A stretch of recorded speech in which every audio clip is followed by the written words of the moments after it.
My name is Wafa Elkhalifa, and I currently work as an equity specialist for Rochester Public Schools.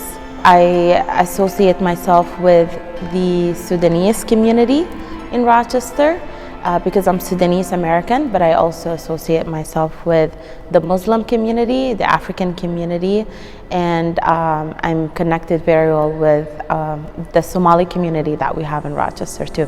What I have learned from others is sharing different perspectives.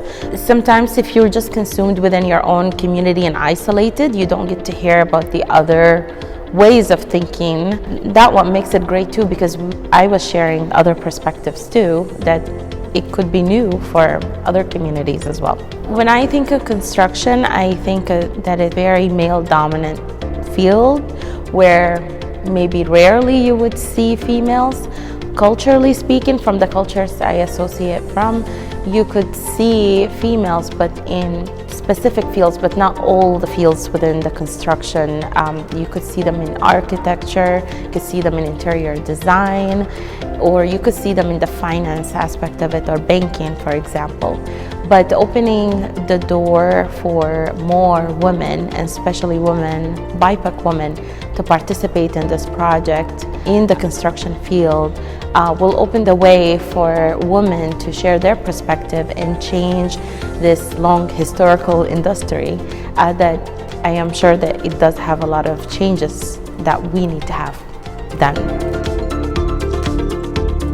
I think this experience will open the door for both sides to change in terms of the BIPOC women to be accepting of new roles and challenge themselves, but also for the industry leaders and the construction industry as a whole to change, to be accepting more for more women.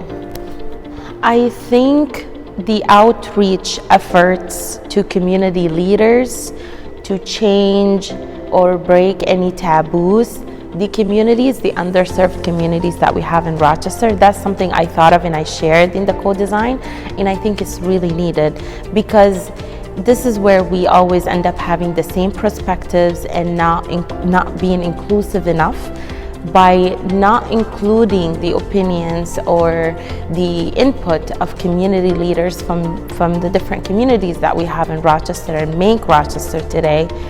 So having the leaders' input by creating different ways of our outreach efforts will change a lot of taboos in different communities that we have. For us to create a change, we should really think of, do we have every voice really in decision making? I think that's very important. We need to think of becoming more inclusive. We should think of the demographics that we have in Rochester, having a true representation. If the number is accurate, 20% I think of the Rochester population is minorities, and if any institution would consider that in decision making, we would definitely create a better Rochester and better community.